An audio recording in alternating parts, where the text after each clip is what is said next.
are going to begin our last portion of tonight's forum. Oh, we have a rainbow. That must be a good sign.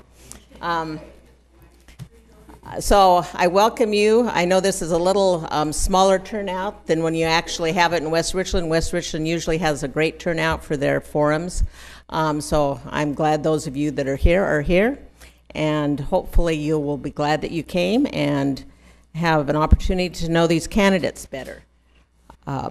We have 3 of the 4 candidates for position 7. And starting on my left are Jeff Ballard, Tony Benegas, and Joanne Curtis. And Larry Sandberg is not present. And as with the other positions, we'll have an opening statement of a minute and a half. They'll have a minute and a half to answer questions and a minute for closing. And if you're from West Richland and you're watching this on TV, you should also look for the forum for the Richland School District candidates, because there were 3 races and we had the candidates from those, and those should be on Charter TV also. Okay, we will start with Mr. Ballard and have your opening statement. First of all, I want to thank everyone for giving me the opportunity to introduce myself. I really do appreciate that. Again, my name is Jeff Ballard. Been living in West Richland for 7 years. I'm married to my beautiful wife, Rebecca. We have 2 kids. My oldest is a senior at Hanford, and my youngest is going to be a 6th grader at Enterprise. I'm currently a financial advisor with Waddell & Reed. What that entails, I do financial planning. So when I meet with my clients, I'm not only planning for today, but also I'm planning for their future. I want to take those skills and help out West Richland, because I want to help them make the decisions for what's not only good for today and tomorrow, but for my kids. My background is I used to be a golf professional. I helped run 3 PGA Tour events and ran 2 different country clubs and a military base. Budgeting is a major issue. As you may know, in cities, businesses, budgeting is a major issue, and I want to take those skills. Thank you very much. Thank you. And we'll now hear from Tony Benegas. Well, thank you again for the opportunity to be here. I own an engineering company, and this is my first term I'm finishing up. As I walk and talk with the citizens of West Richland, what I'm hearing from folks is that they're happy. And they're happy with what they see, with the exception of the fireworks. But we continue to grow and change is inevitable. But one thing that isn't is progress. It's something we all need to work on together. As a leader, I've been strategic. What do we need to think about? Interstate access, Red Mountain, Belmont, the parks, Van Giesen. We have to worry about that and still keep our eye on what we have on today, but keep our eye on the future. And all this while I'm listening to your voice, your input, because that's really important. That's why in the next couple of months, you're going to be seeing a couple of big surveys coming out, one for the city and one for the parks. And this will be the first time we ever asked our children what they think about our parks. As a businessman, I applied my experience to balance our budget. As your councilman, I made sure we tighten our belt. And I'll always be vigilant in doing that. This vigilance allowed me to find a $254,000 grant to spruce up the entrance to West Richland. This is important first step for cleanup and revitalization of Van Giesen. I ran 4 years ago as a unifier, a team player, someone who can build coalitions and alliances to make sure your voice could be heard. This allowed me to get some great endorsements from my neighbors, Nancy Aldrich, Dave and Becky Craig, Councilman Brent Gary, Councilwoman Gail Brown, Representative Larry Haler, State Senator Jerome Dalvin, Secretary of State Sam Reed, Attorney General Rob McKenna. I got these endorsements because I'm working hard for you. I will continue teaming to build a great and better West Richland. Thanks for letting me serve as your councilman, and I would appreciate your vote and support. Okay, and our last opening statement will be from Joanne Curtis. Good evening. Thank you very much. As a 20-plus year West Richland resident, I have seen many changes in the area. I first arrived in West Richland in the late 70s, and with that population at the time was around 2,900. When I left, as many do, I went to college and in my early career, but I chose to return to West Richland in 1993 with my family in tow. I was appointed by the mayor to serve West Richland Economic Development Board in 2001 and completed my second term at the end of December 2008.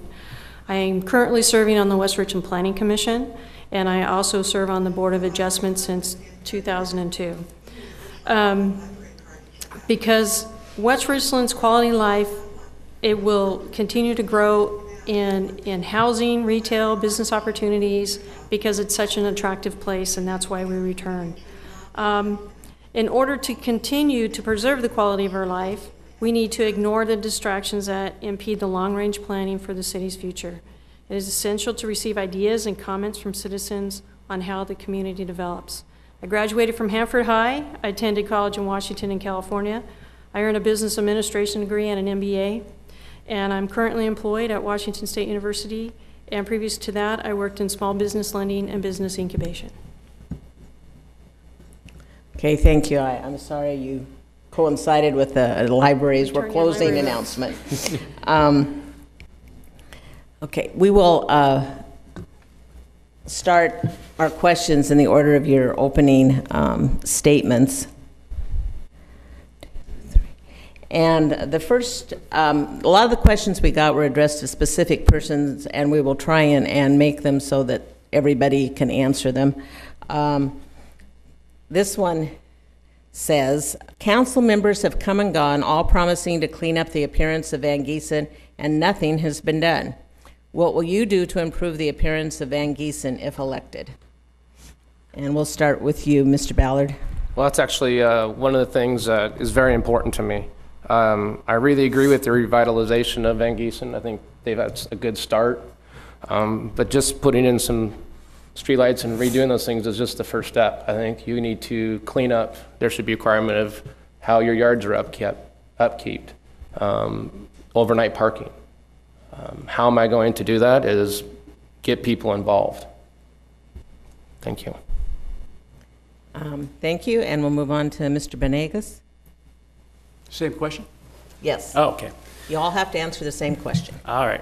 But good try.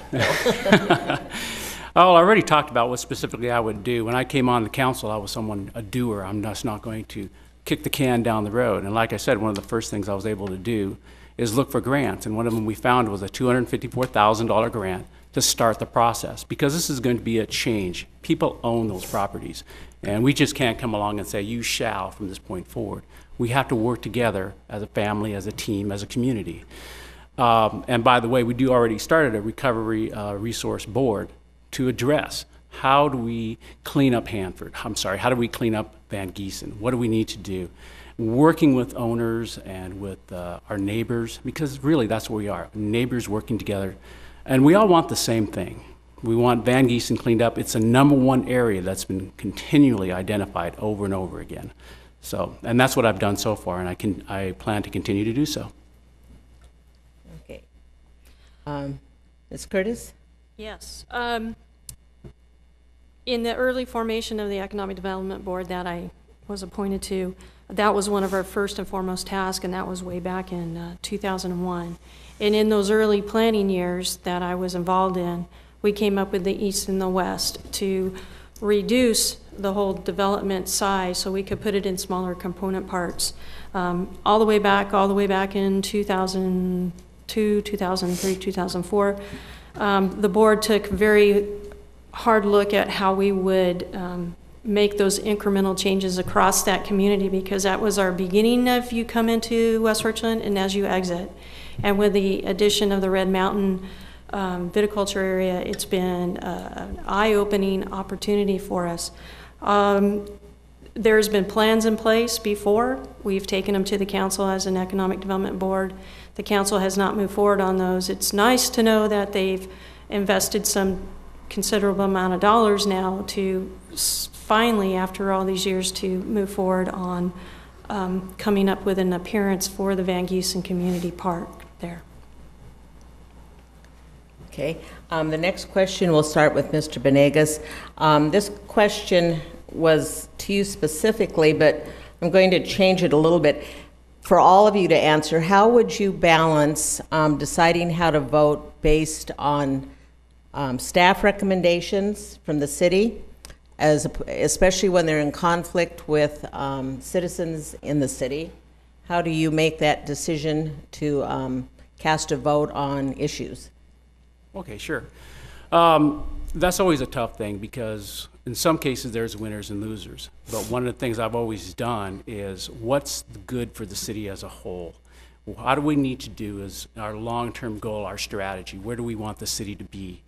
And that's been a tough thing because sometimes folks get angry at you.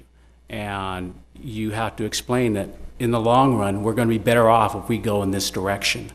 And that's how I balance my decision in terms of what the staff recommends. And sometimes you have to ask some good, hard questions because there may be some mistakes there, or maybe something we haven't considered. And that's what's really, really valuable about public input. Okay, and we'll move on to Ms. Curtis. Although my experiences haven't been as a council member, as a planning commission member, they're pretty controversial at times. Sometimes you can get a few people in your audience, and other times you can overfill your room. So those make those decisions much more deliberative in terms of listening to all those people, not just the one or two that come in at a normal planning commission meeting. But what one of the key elements that we have as a community is we have our comprehensive plan. So we have a 10-year planning document which council's approved, and we tend to want to follow that as commission members. Sometimes it's in conflict with what staff has put out because they're taking the interest of the citizens that have brought it forward. But it is very important that we listen to the citizens of what they want their community to look at in the future, because they're there for the quality of life and they're there for what was important for them to move in, and we need to recognize their decisions and their experiences that they want. Okay, thank you, and we'll finish up this question with Mr. Ballard. Well, when it comes to making a decision, it requires critical thinking. You need to analyze all the facts, looking at what's already been put in place, but you need to ask those open questions to get what the public is asking for. Once you hear all those, it's, what are the positives and negatives? There is not one true perfect answer. Now, the tough part is making that tough decision. Now, some of them are going to say what's best for the people, what's going to be best for the city. My personal opinion is what's going to be best for the city generally is what's best for the people. That's why the people are the ones who vote, the people who are there to make those decisions. I'm not afraid to make those decisions, and I'm willing to do that for you. Thank you. Okay, thank you. And we'll start with this question. I'm not as familiar with this, but hopefully the three of you are. It said, the West Richland City Council voted to spend hundreds and hundreds of thousands of dollars to help a multi-millionaire build a wholesale business in West Richland. Yet the city has no money to help a West Richland mom build a teen center. What is your position about helping new businesses to the exclusion of existing businesses? And we'll start with you, Ms. Curtis. The comment that they were speaking about, there was a recent vote by City Council to on bringing a manufacturing, if you will, to the community. As an economic development board member, we saw some of those plans, if you will, come across our board to make recommendations. In this particular case, I'm speaking only about this one, we did have a plan. We are looking at the Red Mountain area. We are embracing the wine industry. We are moving towards that. We are in the center of that, and our economic development plans currently have been focusing more on that. This project that they're speaking about brings in a wholesaler to do some manufacturing in our community, which is totally what not has been our plan. We've had been supportive wine industries and so forth. So this is taking a tangent to where we were going. Although there will be some manufacturing jobs, it is not going to be as what the plan had been in place. Okay, thank you. And we'll move on to Mr. Ballard. Well, I personally am not familiar with the situation, but if facing that similar situation in the future, if it's one of the city's goals and it's in the long-range plan and the environment and the economic development plan, and it's what's best for our community in the future, then yes, it's something that I would support. As for a small business owner that's unfortunately asking, why can't I get the funding? You know, there are other ways of getting funding, but we also have to weigh what's going to be best for the community overall. Thank you. Thank you. And Mr. Benegas. It's kind of difficult to address a question because I'm not really sure what specific project they're talking about. But I can say this, that we as a city have been looking in terms of strategy. What do we want to do in long term in bringing retail business to West Richland, because we want to stabilize the tax base. I can speak of some of the general or some of the specific things we've done. We have purchased some land to help bringing more manufacturing, and our extent of our investment has been to provide the infrastructure, the roads, the power, so on and so forth. We cannot, as a city, gift funds to start a business. We can't do that. No, it's unfortunate if this teen mom wants to start something, but it's against law for us to give someone money to go do something like that. What we can do as a city is provide the basics for a business to come in, like lights, power, water, and we've done that in a specific area, Belmont area. We've invested like $12 million to build roads and street lights and infrastructure there. And with that, we're hoping to attract a manufacturer, and we're looking forward to that working out well for us. Okay. Thank you. And because these good people have come so far, all the way from West Richland, we will ask one more question. And again, I am not as familiar with this, and we'll begin with Mr. Ballard. Are you in favor of businesses in Flat Top Park, including leasing land in this park to White Bluffs, which has consignment sales whereby members of that organization would profit off of parkland? Is White Bluffs a quilting? I thought I'd heard of it. Okay.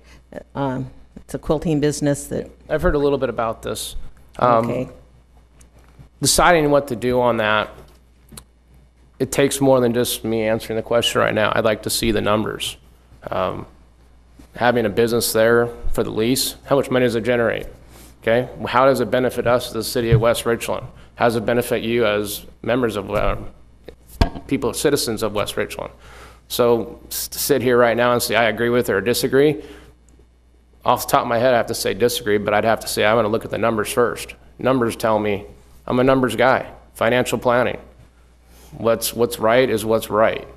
There's no way of, if I sit there and think and go with my gut, that's not doing what's best for my clients and for the citizens of the city.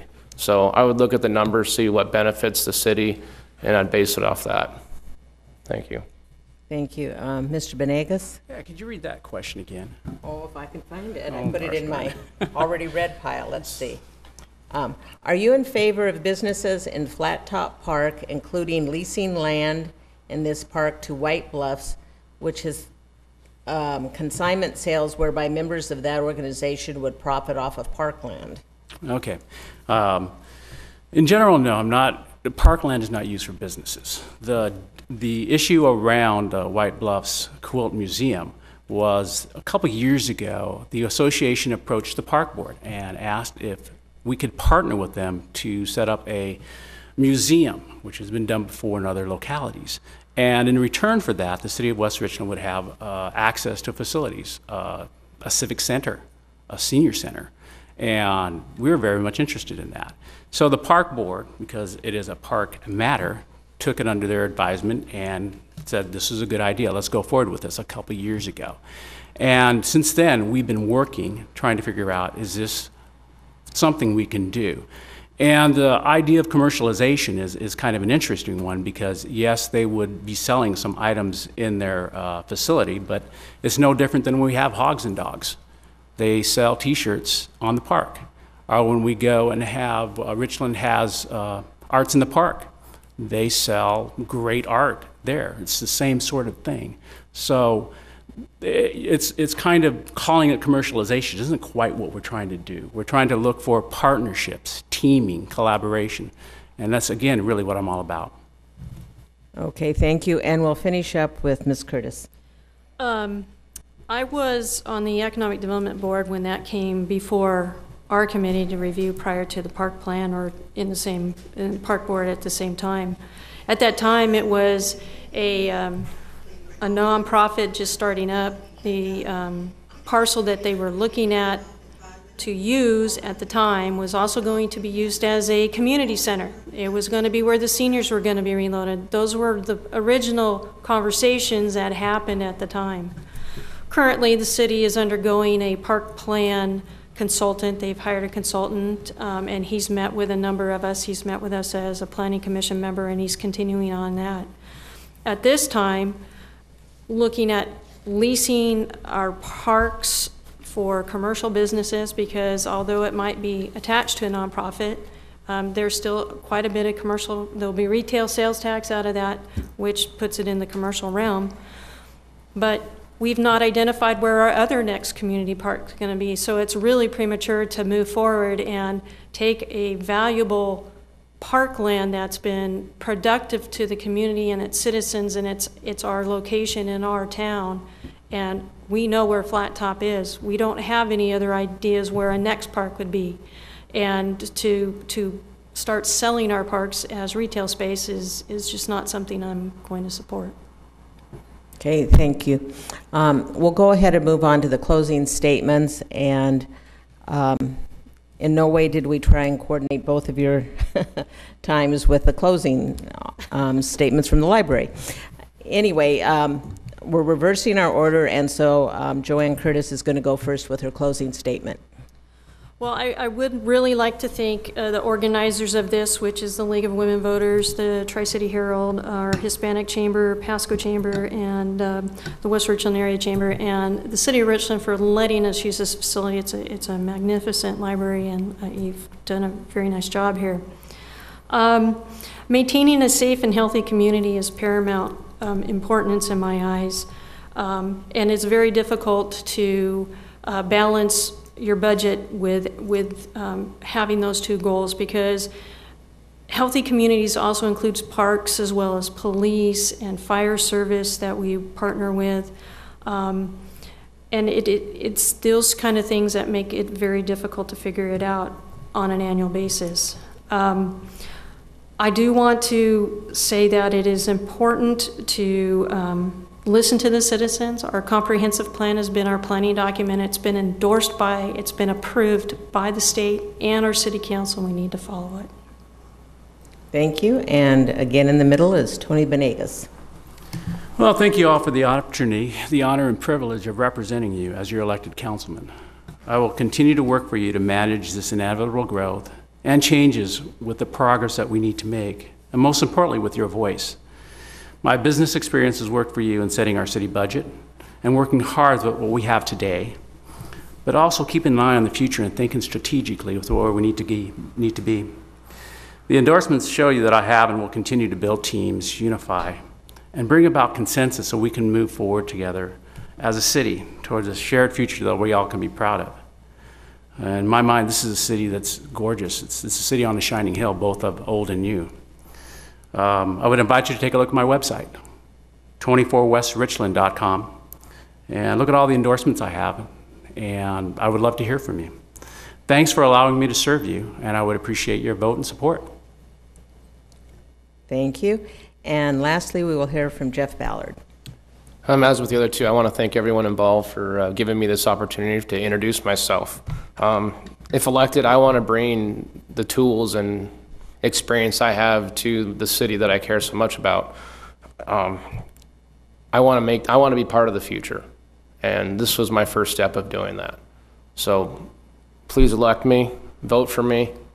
I want to make the difference. Youth is something that brings something diverse to what we already have, and youth and excitement and that diversity will help generate more and new ideas.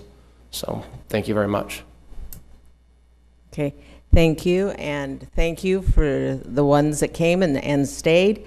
And I'm sure all of you will be voting and will encourage your friends and neighbors to vote.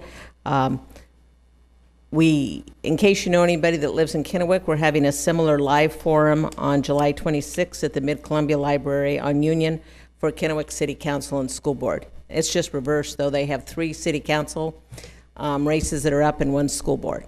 So, plus, I know there are other contested races in the general election, and so it should be a busy fall for everybody. And I wish you well and thank you for coming. Thank you.